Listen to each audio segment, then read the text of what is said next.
for future presidents. Is abuse of power an impeachable offense? Well, you're going to talk to the lawyers about it, but I will tell you, there's nothing here. I had a very innocent conversation with a very fine gentleman from the Ukraine, and it was based on that. People don't even want to talk about the conversation. I got to watch glimpses in between all of these meetings that I just told you about. I got to watch glimpses of what is taking place, wasting time in Washington. And I watched, they don't talk about my conversation. They don't talk about my transcripts. Remember this, when Schiff made up the phony story and he repeated it to Congress and the world, and it was a totally phony story, then I released the transcript. There was supposed to be a second whistleblower. What happened to him? There was, wait, otherwise I won't do your show. Wait. There was supposed to be an informer. What happened to the informer? All of these people disappeared. And when they saw this transcript, they said, we got problems. But they went ahead because they were already there, because they had a phony, concocted story made up. So here's the story. Did nothing wrong. It was a perfect conversation. It was totally appropriate. The best lawyers in the world have looked at it. The Department of Justice has looked at it, given it a sign-off. There was nothing wrong. They never thought I was going to release the conversation. They probably didn't think we had transcribers or we had it transcribed or taped, but they never thought we were going to release it. When we released that conversation, all hell broke out with the Democrats because they say, wait a minute, this is much different than Shifty Schiff told us. So we're doing very well. I got to watch enough. I thought our team did a very good job, but honestly, we have all the material.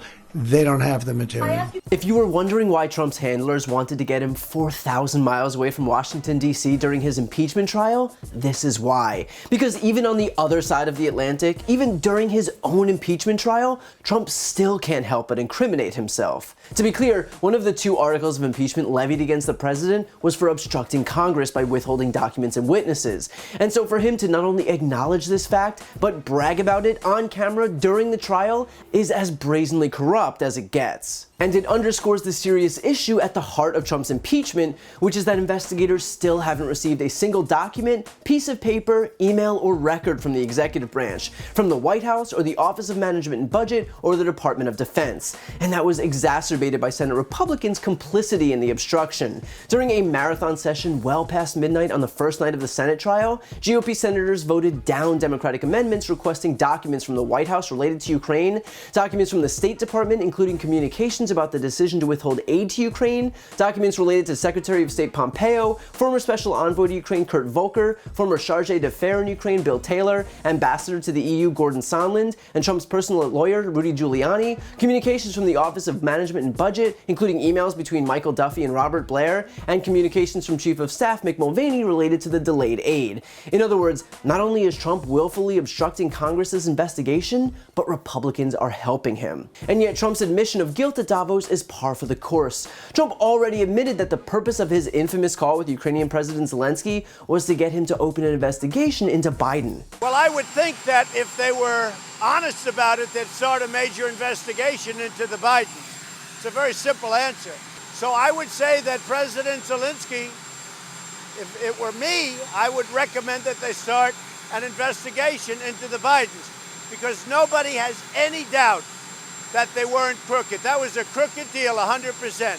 And beyond that, he even went so far as to then publicly ask China to open an investigation into Biden in an extension of the very crime that got him impeached in the first place. And by the way, likewise, China should start an investigation into the Bidens, because what happened in China is just about as bad as what happened with Ukraine. And so the point here isn't whether Trump's committed the crimes he's accused of, the guy admitted it himself on numerous occasions, it's that he believes himself to be above the law. It's that he knows his party is too collectively spineless to dare hold him accountable for it.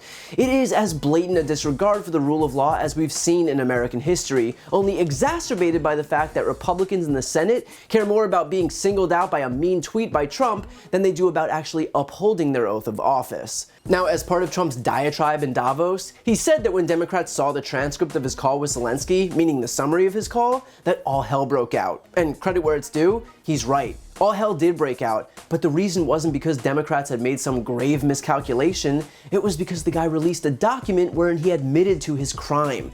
Trump and Republicans can try and manifest this parallel reality where the call was, quote, perfect by repeating it over and over and over again, but the summary of the call clearly states the words, "I would like you to do us a favor," though, before asking for investigations into some conspiracy theory he thinks would show that Ukraine, not Russia, interfered in the 2016 election, and that Joe Biden fired a prosecutor to help his son.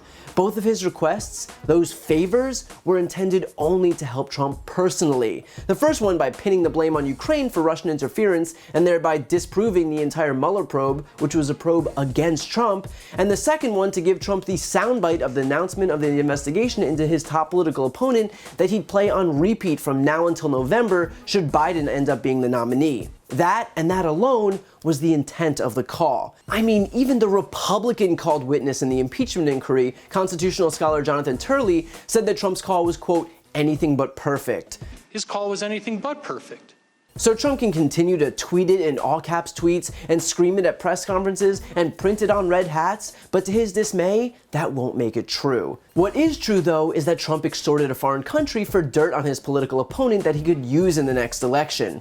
What's true is that he then orchestrated a cover-up to prevent the evidence of that crime from being released. And what's true is that if he's actually as innocent as he says he is, he'll release the materials that he's just admitted to withholding and encourage relevant administration officials to testify. Because after all, what could go wrong if he has nothing to hide?